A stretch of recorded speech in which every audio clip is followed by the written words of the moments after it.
Contrary to all this MeTooism, the key to the vault in marketing in general and in this tough medium in particular is a message that differentiates you from all of your competitors in a positive, appealing, preferably compelling way. Many marketing pros call this a unique selling proposition. A unique selling proposition (USP) is a way of explaining your position against your competition.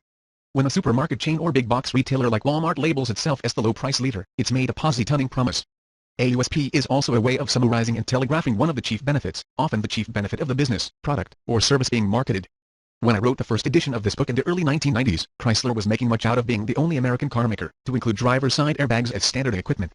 That briefly worked for them as a USP, but competition quickly caught up. As I am finishing this new edition, the Subway chain has enjoyed great success repositioning itself as a weight loss business, first with the story of Jared, one of its customers, and currently by comparing the number of fat grams in its sandwiches to those from McDonald's. How long the company can sustain this is open to question. Your USP may express the theme of your business, product, or service. Think how a terrific USP built an entrepreneurial empire. I used this example for more than 10 years. It's that good. Once upon a time, two young men determined they would put themselves through college by running a small business. Early on, the business was woefully unsuccessful, and one guy bailed out on the other. The one who stayed and stuck it out came up with a USP that revolutionized his entire industry and made him a multimillionaire. First, his little business grabbed dominant control of the local market, then, rapidly, the state, America, the world. His USP was, fresh, hot pizza delivered in 30 minutes or less, guaranteed.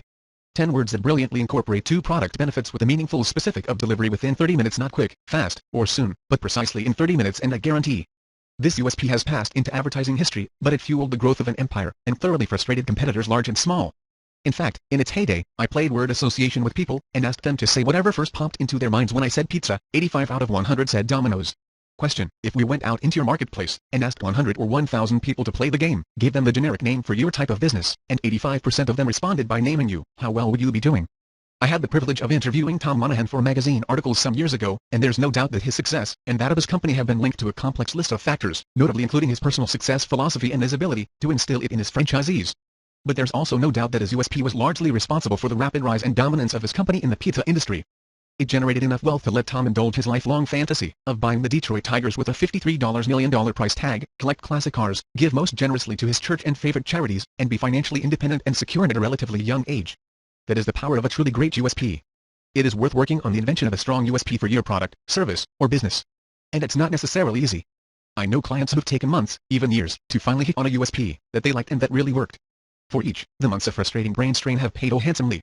A good source of ideas is the public library. There, free of charge, you can wander through yellow pages directories and newspapers from cities all across the country, as well as hundreds of consumer, business, trade, and specialty magazines.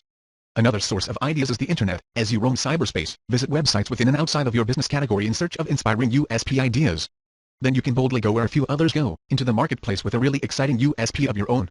Products that have USP power. The Christmas shopping season always brings forth a crop of interesting new kitchen appliances. One recent year, it was the iced tea pot.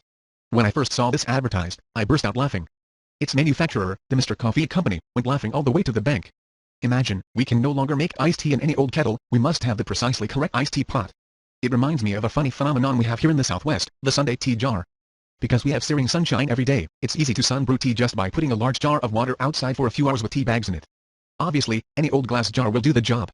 But on store shelves you'll find large glass jars with the word Sunday tea jar silk screened on them for sale at 4 or 5 times what unmarked jars in the next aisle sell for.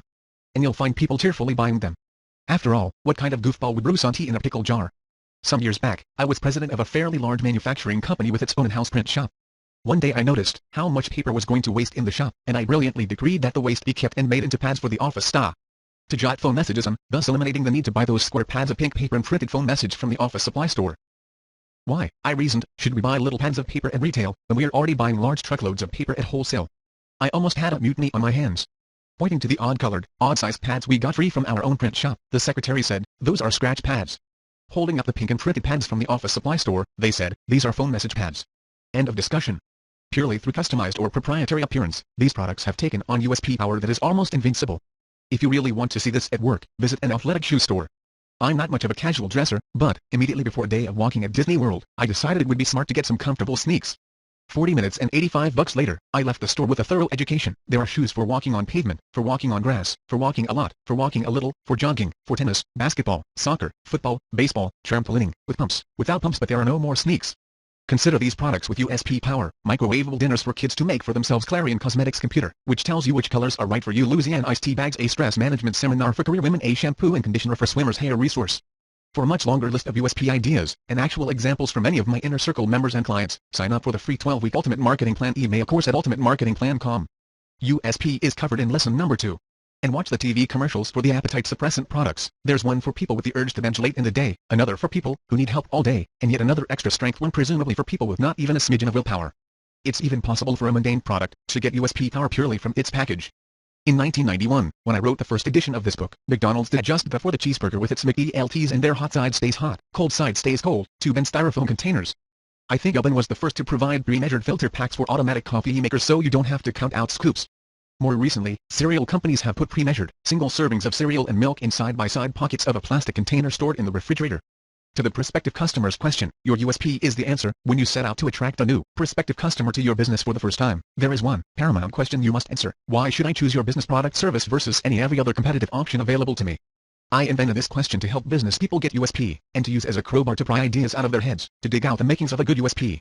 If you can't answer the question, you won't get a USP, but you also have bigger problems. Typically, it means that you've been getting your customers only because of the cheapest price, a convenient location, your personal charisma, or the good fortune of being the only provider, and all of these leave you very, very vulnerable to new competition. You need a USP. I choose to buy Domino's Pizza, because it's gonna get to me hot, and quickly. I chose the McDLT because my lettuce and tomato stayed cool and crisp. As you can guess, I missed the McDLT. I chose the oven so I didn't have to count scoops. I choose Minute Lube because I hate hanging around greasy, dirty gas station waiting areas. Why do I choose the chiropractor I go to? The restaurants I regularly patronize. The dealership where I buy my cars. More often than not, it's because each has USP power that appeals to me. Boosting USP power with an irresistible offer. I grew up in Ohio and briefly owned an ad agency in a rural community halfway between Cleveland and Akron. At least a dozen times each winter there was enough snow and ice on the country roads to make it ill-advised if not downright impossible to go anywhere. Those days the office stayed closed and I stayed stuck at home. On one such day, in the midst of a severe blizzard, I stared out my apartment window and watched a neighbor slog through the snow, struggle through the wind, scrape ice from his car's windshield, unfreeze the car's door latch with a cigarette lighter, fight to start the car, and finally slip and slide into the storm. I wonder, I asked myself, what would motivate a guy to go out in weather like this? Then I remembered a very similar storm just a couple of winters before when I had quite literally risked my life and badly banged up my car driving all the way from Akron, Ohio, to Murray State University in Kentucky to spend a weekend with my girlfriend of that time. For hours, it snowed so hard I honestly couldn't see past the hood ornament of my car. Every bridge was so icy I spun my way across it. Yet I pressed on. Waiting for me in Murray, Kentucky, was an irresistible offer. If you can come up with an offer that's irresistible, you are really onto something. Try this one on for size. For $198 per person, $396 per couple, I'll put you up in a luxurious mini-suite in an exciting Las Vegas hotel, right on the famous Strip. Give you tickets to a show with name entertainers. Put a chill bottle of champagne in your room. Let you drink as much of whatever you want whether you're at the gaming tables, playing the slots, or in one of the lounges. Give you $1,000 of my money to gamble with. Let you keep all your winnings. And as a bonus, guarantee you'll at least win either a color TV, a VCR, or a Fox Diamond. Obviously I'm not going to give this incredible deal to everybody in the whole world. There can only be a small number of these vacation packages available, first come, first served, and the race is on. Assuming you trust the offer, how fast can you get to a phone and call in to reserve yours? Would you go out in a blizzard and drive to the post office to get your order form in the mail before the deadline? Well, this was a real offer from Bob Stupak, the entrepreneurial owner of the original Vegas World Hotel and one of the savviest marketers I know of, to take on Las Vegas. For years, Bob kept his hotel filled to capacity, kept a waiting list going, and got paid months, even years in advance by his guests, all thanks to his invention of this irresistible offer. He used the cash flow generated by selling the package to grow his hotel from a tiny, slots-only joint to a huge, two-towered showplace. A few years ago, he sold his interest to a bigger corporation, and Vegas World became the Stratosphere. The Stupak-style marketing ended, and financial troubles multiplied like rabbits in spring. The Embassy Suites hotel chain has flourished for years, and sparked much competition thanks to its offer of every room a suite, free evening cocktails, and free breakfast. One of the mail-order catalog companies I occasionally buy from recently sent me a preferred customer catalog, from which I could buy anything I wanted with no payments for 6 months. I confess I went through that darn catalog looking for something to buy. One of the classic, often used irresistible offers is the book and record club's choose 6 for 10 cents, like the offer shown in exhibit number 1 page 12. This exact same offer dates back to records, then 8-track tapes, then cassettes, and now includes CDs. It has stood the test of time for decades. In the marketing of my own OBS marketing letter, I used a knockout of this bribe offer for about 10 years, inviting new subscribers to choose any 6 special reports as the free bonus with their subscription. You should make a mental note of this bonus. Gifts often drive sales. Now, we've beaten that offer with an even more powerful, outright free trial. The old offer is shown as exhibit number 2 page 13. You can see the current offer at ultimatemarketingplan.com. Membership as a USP. What I call membership concept marketing has been a very important part of my own business, and it can be a pathway to a USP Gold VIP member. Kevin Fale, a top marketing consultant to the kitchen remodeling industry, teaches the remodelers in his coaching program to use membership concept. The remodeler dealer sells for a fee a preferred client membership, which entitles the members to free design service, free delivery, on-site consultations, decorating advice and a money-back guarantee on the membership. This is important, because it is impractical to advertise and offer money-back guarantees on customized kitchen installations costing upward from $15,000, which cannot readily be resold. With the membership, the dealer gets to use money-back guarantee as part of his marketing arsenal. Kevin says, don't dismiss membership concept or guarantees, just because you can easily see how they apply to your business. And that is very good advice. Once, over a lengthy lunch, I listened to a client, Ned Allen, president of Florida Communities and Intercoastal Communities, two retirement community firms, reminisce about his starting a famous steak and ale restaurant smack in the middle of a national recession. He had started that first restaurant with just $2,000, made it successful, and committed to the construction and opening of 7 new restaurants just as the recession hit.